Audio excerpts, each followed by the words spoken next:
नमस्कार। मेरा कहना है कि ऐसे ही कोई मालन नहीं बनता। मालन बनने के लिए, मालन या माली बनने के लिए बहुत तपस्या की जाती है, बहुत धूप में सहा जाता है, तब जाके बाग हरा भरा और खुशबूदार होता है। तभी फूल खिलते हैं जब आपकी मेहनत सफल होती है। ऐसा ही एक प्रयास पद्मश्री मालिनी अवस्थी ने अपने नाटक मालन अलबेली में किया, जो कि भारतीय नाट्य अकादमी के 50वीं वर्षगांठ पर आयोजित किया गया था। नाटक में दिखाने का प्रयास किया और गायन और नृत्य के माध्यम से कि अकेले, वो भी एकल नाटक था उनका, कि कैसे जिंदगी जी जाती है। एक आईएएस अफसर की पत्नी होने के बाद भी कितनी मुसीबतें झेलनी पड़ती हैं, कैसे अपने दोनों बच्चों को लेके वो निकली, गई, जगह जगह पहुंची, कहाँ कहाँ, कैसे कैसे, किनसे किनसे उन्होंने सीखा, ये सब उन्होंने अपने इस नाटक में बताने का प्रयास किया। मेरे व्यक्तिगत विचारों से मुझे लगा कि उन्होंने आसमान में थूकने वालों पे एक करारा तमाचा मारा है, क्योंकि लोग अधिकतर यही कहते हैं, यही जानते हैं कि वो आईएएस की बीवी हैं, उन्हें हर चीज़ आसानी से मिल गई। लेकिन मैं भी उनके इस स्ट्रगल का भागी हूँ, सहभागी हूँ। मैंने भी देखा है उन्हें आज से 40 वर्ष पहले भी, जब भातखंडे में पढ़ती थी और कहाँ कहाँ, कैसे कैसे, क्या क्या गाने गाती थी। मैंने उनको भातखंडे छात्र जीवन से देखा है। 40 वर्ष पूर्व वो हमारे साथ भातखंडे में थी, पढ़ रही थी, तब भी गा रही थी मंचों पे। और उसके बाद जब मैं आईएएस वीक में डांस सिखाने जाता था, तो वहाँ भी वो डांस के साथ साथ गायन के लिए भी आती थी और चुपचाप बहुत सहज भाव से एक आईएएस की पत्नी होकर भी वहाँ आईएएस वीक में अपने सीनियर के सामने बहुत ही अच्छे ढंग से पेश आती थी। And once I had gone to attend Pandit Jasraj's concert, and he was amazing, amazing, I'm telling you. And the next time, let's hear you sing.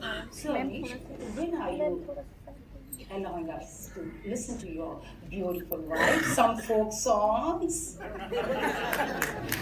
और समझ में आता गया कि जो करना चाह रही हूँ उसकी समझ अभिजात वर्ग में नहीं है।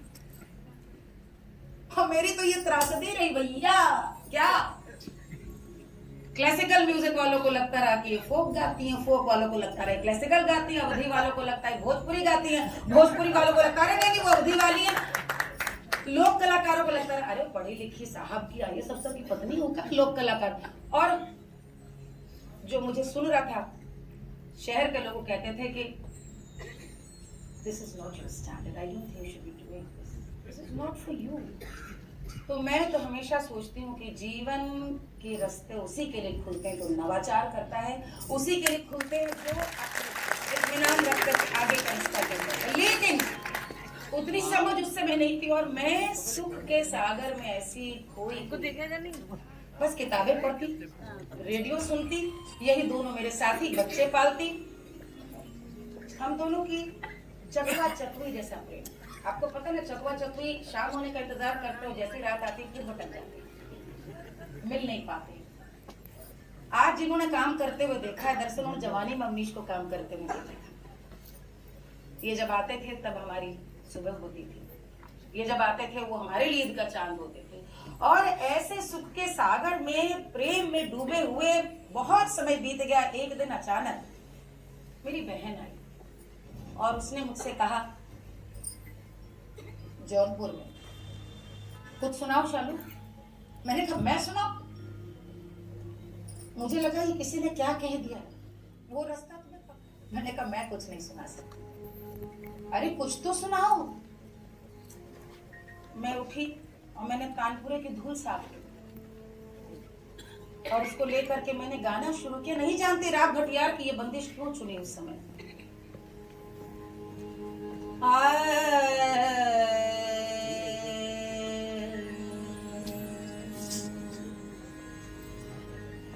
दिन गए बीत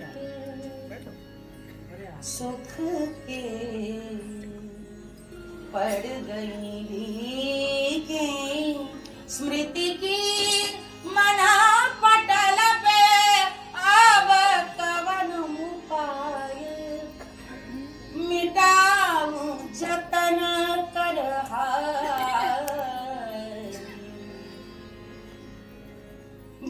बिसरे नहीं बीत बिसराए, सुख कल्पना दुख कल्पना, भावर मन भटक आस बंध सब छूटे, सखी ऊपर दिन गए बीत सुख के।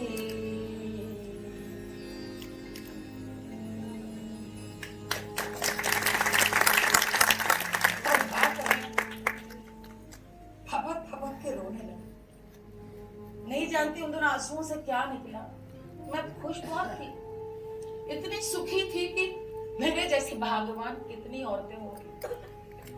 इतना प्यार और मान देने वाला जीवन साथी और दोनों बच्चों से भरी गोद, मान सम्मान प्रेम सब कुछ था, लेकिन मैं शायद खुद नहीं जानती थी कि मैं जी नहीं। बचपन से जिसने 5 बरस में एक ही खुराक पाई हो, और कला तो अभिव्यक्ति मांगती है। ऐसी परफॉर्मिंग आर्ट थोड़ी बोलते हैं, अभिव्यक्त ना हो तो क्या कला। मेरे पिताजी तक खबर पहुंची और माँ पिताजी पहुंच गया आकाशवाणी दूरदर्शन। उन्होंने कहा ये बताइए आपने मेरी बेटी को बुलाना क्यों बंद कर दिया। दूरदर्शन के प्रोड्यूसर थे, उन्होंने कहा अरे भाई शादी आदि हो गई, सेटल हो गई है भाई, ये सबसे तो शादी क्या खाएंगे, हमारे यहाँ कहाँ आएंगे, क्या मिलता है 100-150 रुपए।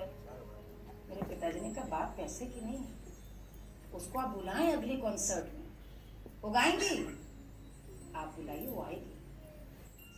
और वहां से जौनपुर को छोड़ दें, चाहे मैनपुरी हो या रानीखेत या आजमगढ़ या बदायूं, तब रेल कहीं नहीं थी। रोडवेज की बस में दोनों बच्चों को साथ लेकर के मैं आती, एक रिकॉर्डिंग के लिए। एक बार की तो बात याद है, मेरा बेटा होने वाला था और फुल टाइम था, रिकॉर्डिंग रेडियो की आ गई और मैंने दूरदर्शन से कहा मैं गाऊंगी, तो उन्होंने कहा आप तो एक्सपेक्ट कर रही फुल टाइम, अच्छा लगेगा। मैंने कहा मेरा इतना ले लीजिएगा लेकिन मुझे गाने दीजिए।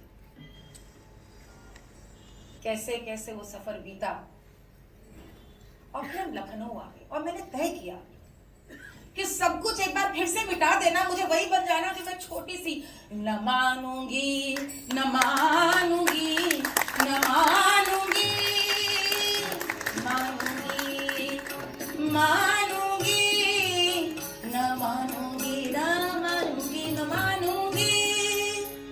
और मैंने तय किया कि मुझे फिर से सब कुछ शुरू करना है।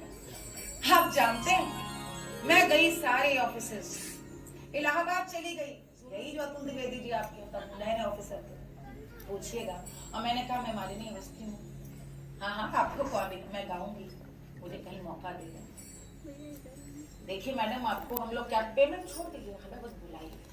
मैं गई रवि मंजिल जवाहर भवन, अरविंद सहाय जी, इंदु सिन्हा से मिली।